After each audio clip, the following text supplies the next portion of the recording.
The following content is provided under a Creative Commons license. Your support will help MIT OpenCourseware continue to offer high-quality educational resources for free. To make a donation or to view additional materials from hundreds of MIT courses, visit MIT OpenCourseware at ocw.mit.edu.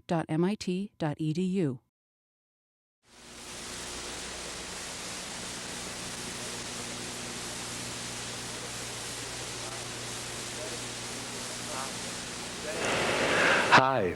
Today we will discuss the inverse hyperbolic functions, and with this lecture finish our block on the logarithmic, exponential, and hyperbolic functions. And what we're going to find is that much of what we have to say today is simply a specific application to a special function of the same theory that we were talking about in general before. Recall that we can always talk about an inverse function if the original function is a one-to-one function. For example, to introduce today's topic, suppose we take the function y equals hyperbolic sine x, y equals sinh x. Well, as we saw last time, the graph of y equals sinh x is this. And we can see at a glance that this clearly is a one-to-one function. In fact, the derivative of sinh is cosh, and as we've seen also last time, the cosh can never be negative. In fact, the cosh can't be less than 1, so here is a curve that's always rising, and in fact, in general, rising quite steeply. In any event, we can therefore talk about the inverse hyperbolic sign. All right? And how do we get the inverse function in general? Well, we've always seen that to invert a function, all we have to do is to reflect the original graph with respect to the line y equals x. Or, again, in more slow motion, we rotate through 90 degrees and then flip the graph over. And in any event, whichever way you want to look at this thing, we obtain that the graph y equals inverse hyperbolic sine x is this particular curve over here. This is the graph of the inverse hyperbolic sine. Now, again, what was the main issue or the main property of inverse functions? The idea was that once we knew the original function, we could, by a change in emphasis, study the inverse function. Well, by way of illustration, let's suppose we take the functional relationship y equals inverse hyperbolic sine x, and we say, let's find dy dx. Recall that what we know how to do is how to differentiate the hyperbolic sign. Consequently, given that y equals the inverse hyperbolic sine x, we simply switch the emphasis and say, look at, this is the same as saying that x equals sinh y. And if x equals sinh y, we already know that the derivative of x with respect to y is cosh y. And since the derivative of y with respect to x is the reciprocal of the derivative of x with respect to y, we can conclude from this that dy dx is 1 over cosh y. And in a certain manner of speaking, we're all finished now. We have found that the derivative of inverse sinh x is 1 over cosh y. The only problem is that, as we've said many times also before, that if y is given as a function of x, we would like dy dx expressed in terms of x. Or to put it in still different words, usually when you're given an expression like dy dx, you're asked to evaluate this when x is some particular value, not when y is some particular value. At any rate, we do much the same here as we did with the inverse circular trig functions, namely having arrived at 1 over cosh y and remembering that the relationship that ties in x and y is that x equals sinh y.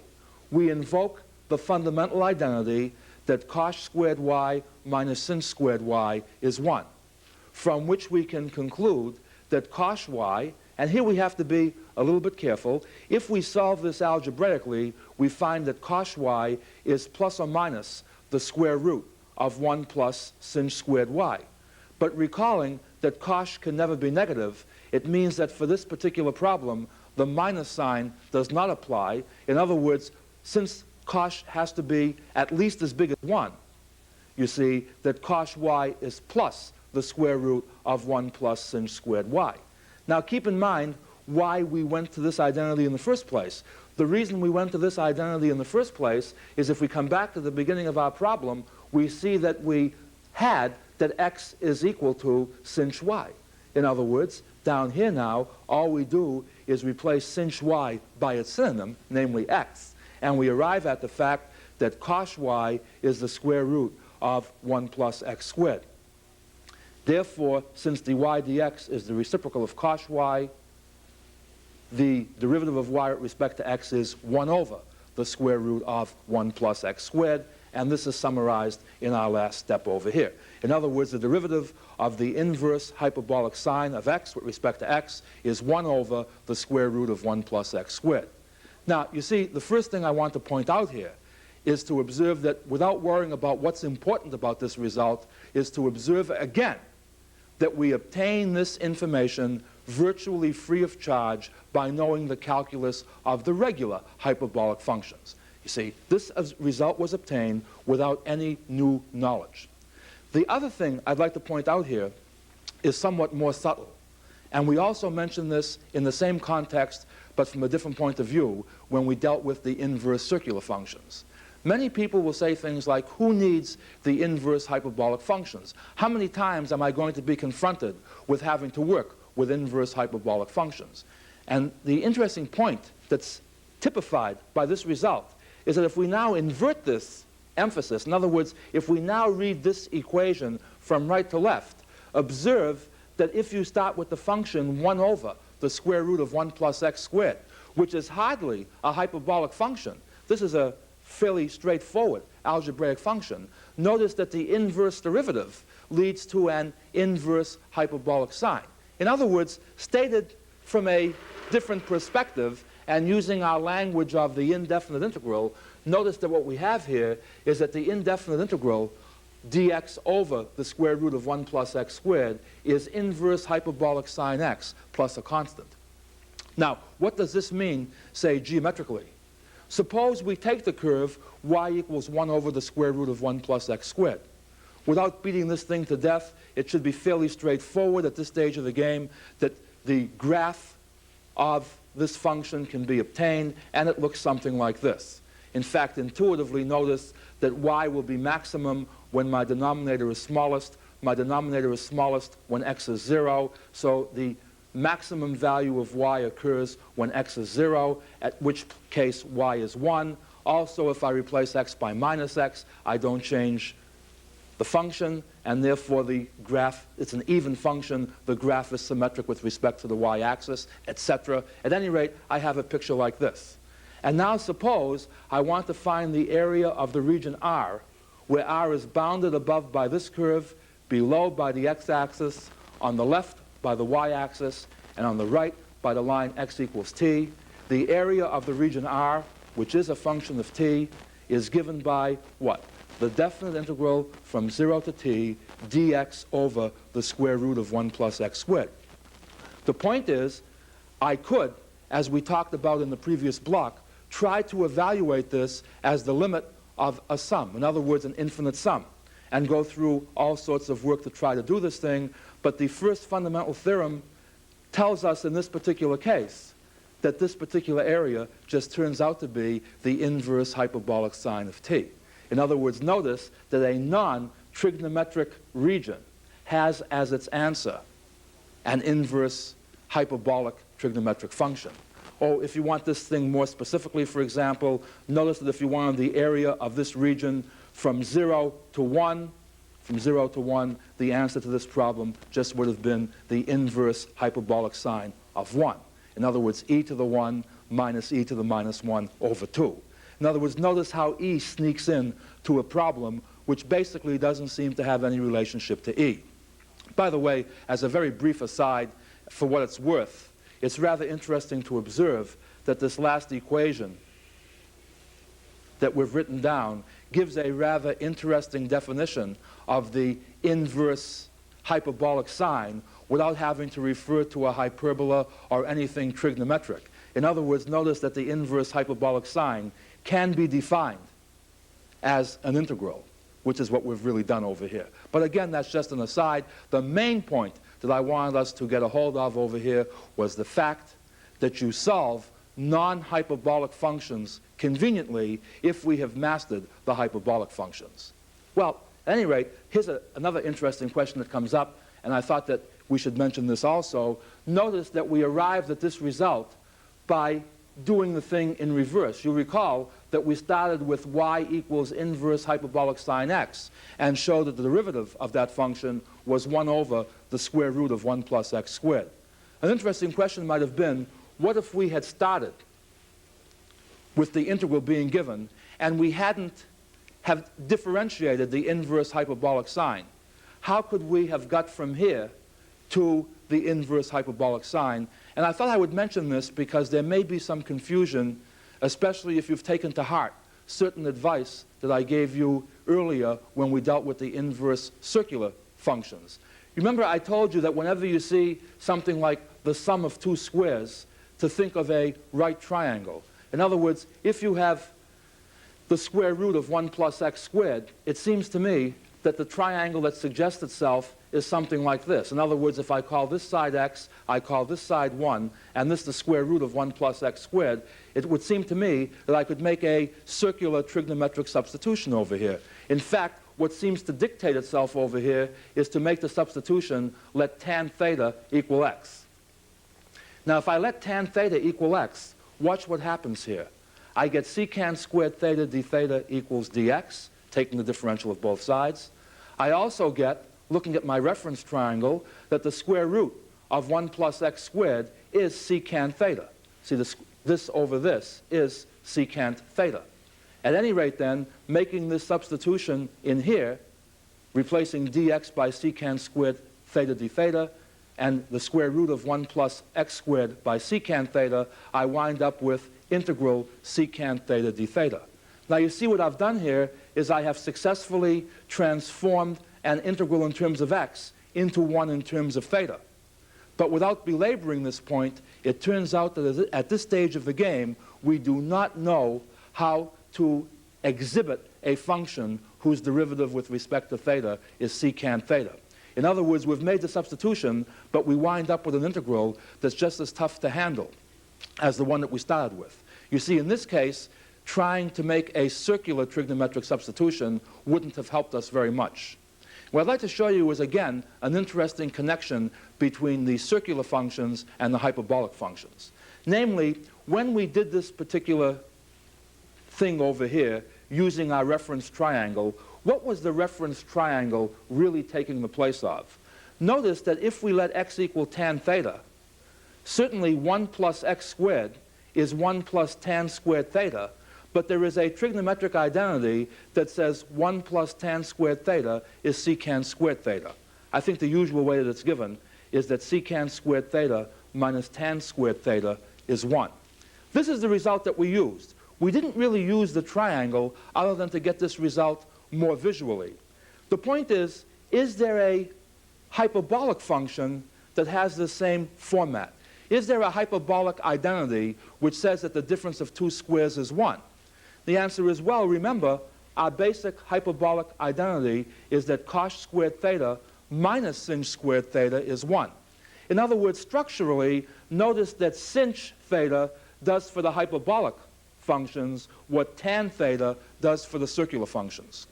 See the common structure here? We're going to reinforce this in the next block by doing problems like this again. But for the time being, I thought I would like to point this thing out to you. In other words, what the approach is that when you try a circular function substitution, and it doesn't give you the answer that you want, meaning that you wind up with an integral that's just as tough to handle as the original one, you look for the corresponding hyperbolic function. In other words, what hyperbolic function plays to the hyperbolic identity the same role that this trigonometric function played to the circular identity. In other words, in this case, we replace tan theta by sinh theta. In other words, instead of making the substitution x equals tangent theta, we make the substitution x equals sinh theta. And now watch what happens as we work this thing quite mechanically. The differential of sinh theta is cos theta d theta, and the square root of 1 plus x squared is the square root of 1 plus sinh squared theta. But notice that because of the relationship between sinh and cosh. That's how we rigged this thing. That's why we chose x to be sinh theta. Notice that the square root of 1 plus sinh squared theta is just cosh theta. And therefore, when we now substitute for dx over the square root of 1 plus x squared, we get what? For dx, we have cosh theta d theta. For the square root of 1 plus x squared, we have cosh theta. Cosh theta d theta over cosh theta is just d theta. And now we see the answer is quite simply theta plus c. But what was theta? Since sinh theta was x, theta was inverse hyperbolic sine x.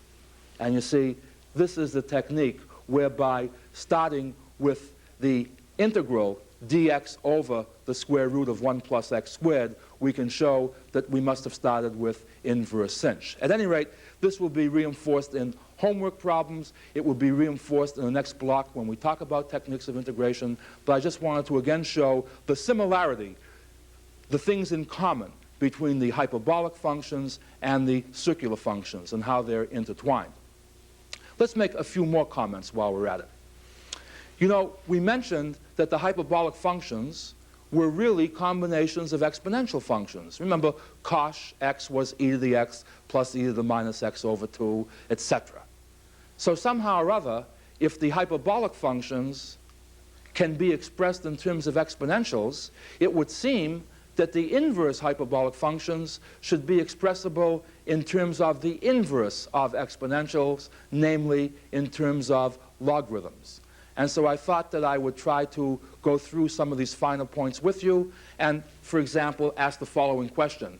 Given that y equals inverse sinh x, is there a way of writing this in terms of something that uses our natural logarithms? See, another reason being what? That if we've already learned natural logs and exponentials, it would seem that whenever we can reduce unfamiliar names to more familiar ones, psychologically, we feel much more at home in dealing with the concepts. In other words, one might feel strange working with inverse hyperbolic sine, because he hasn't seen that very much. But if he's used to seeing logarithms, that wouldn't seem quite as strange. At any rate, let's see how one could proceed here. In other words, starting out with y equals inverse sinh x, notice that by the property, the basic definition of inverse functions, I can now write that x equals sinh y. Now, for obvious reasons, since I want to get the inverse of exponentials in here, it would seem to me that I should express sinh y in terms of exponentials. And going, again, back to basic definitions, sinh y is e to the y minus e to the minus y over 2. In other words, in terms of exponentials, x is equal to e to the y minus e to the minus y over 2. If I now cross multiply, I get that 2x is equal to e to the y minus, now notice that e to the minus y is just 1 over e to the y, so I wind up now with this particular equation. And multiplying through by e to the y to clear fractions in my denominator, to clear my denominators, I wind up with what? E to the 2y minus 2x e to the y minus 1 equals 0. And if I now recall that e to the 2y is the square of e to the y, observe that what I now have is a quadratic equation in e to the y. I have a quadratic equation in e to the y. Now, since I have a quadratic equation in e to the y, I can use the quadratic formula to solve for e to the y. If I do this, I get what? Remember how this thing works. I take the coefficient of this term minus that, that's 2x, plus or minus the square root of this squared minus 4 times this times the coefficient of e to the y squared. In other words, leaving the details as being fairly obvious, e to the y is 2x plus or minus the square root of 4x squared plus 4, all over 2. And noticing now that the 4 can be factored out here as a 2, and that I can cancel a 2 then from both the numerator and the denominator, I wind up with e to the y is x plus or minus the square root of x squared plus 1. The point to keep in mind now is remember that in terms of exponentials, e to the y can never be negative. Observe that the square root of x squared plus 1 is bigger than x in magnitude. You see? See, x would be just the positive square root of x squared. So the positive square root of x squared plus 1 is bigger than x in magnitude. Consequently, if I use the minus sign here, I'd be taking away more than what I had. That would make my answer negative, which would be a contradiction since either the y can't be negative. In other words, again, in terms of this particular problem, the minus root, the minus sign here, is extraneous. And we therefore wind up with what? E to the y is x plus the square root of x squared plus 1. Therefore, y itself is the log of x plus the square root of x squared plus 1 to the base e, which we've already seen is called the natural log. In other words, going back now, say, from the first step to the last, I guess we can now fill in what's really happened here. In other words, a synonym for inverse sinh x is the natural log of x plus the square root of x squared plus 1.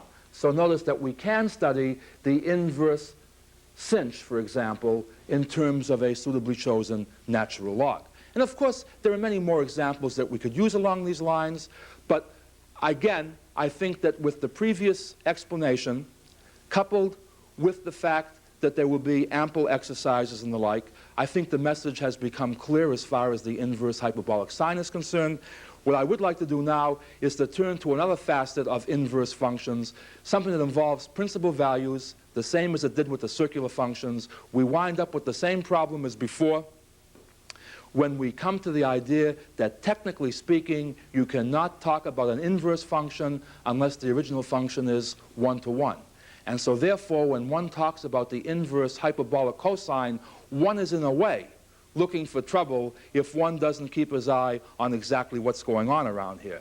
Namely, if we look at the graph y equals hyperbolic cosine x, observe that whereas the function is single valued, it is not 1-to-1. In fact, there is a zero derivative at this point here, which leads us to believe that maybe what we should have done was to have broken this curve down into the union of two 1-to-1 functions. Let me call this curve y equals c1 of x, and let me call this branch here y equals c2 of x. Notice that both c1 of x and c2 of x are 1-to-1 functions. In fact, let's write this more formally. Using the picture as a guide, let's do the following analytically. Let's say this: define c sub 1 of x to be cosh x, provided that x is at least as big as 0. Again, I mentioned this with the circular functions. Let me reinforce this again. To define a function, it's not enough to tell the rule. You must also tell the domain. Notice that c1 is not the same as cosh, because the domain of cosh is all real numbers. The domain of c1 is just the non-negative reals. At any rate, I define c1 to be cosh x, where x is at least as big as 0. I define c2 of x to be cosh x, where x is no bigger than 0. In other words, these two functions are different because even though the functional relations are the same, the domains are different. The interesting point is what? That cosh x is the union of c1 and c2. But the important point is that both c1 and c2 are 1-to-1, and because they're 1-to-1, their inverses exist. In other words, I can talk meaningfully about c1 inverse and c2 inverse. In fact, pictorially, what I have is this. See, if I take the curve y equals cosh x and reflect it about the 45-degree line, this is the curve that I get. You see, it's a double-valued curve. All I'm saying is, look at, if we look at y equals c1x, which is a 1-to-1 function, its inverse is c1 inverse x, which is this piece over here. And if, on the other hand, we look at y equals c2x, that's this branch over here, its inverse is this. You see, notice that these two pieces are symmetric with respect to the line y equals x, and these two pieces are symmetric with respect to the line y equals x. As long as we break this down into the union of two pieces, we can talk about inverse functions. Now you see, the interesting point is that what most authors traditionally refer to as the inverse hyperbolic cosine of x is really what we call C1 inverse of x.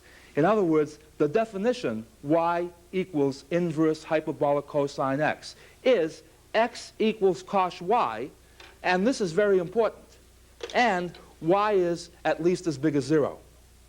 In other words, notice that the domain of cos inverse x is really x has to be at least as big as 1.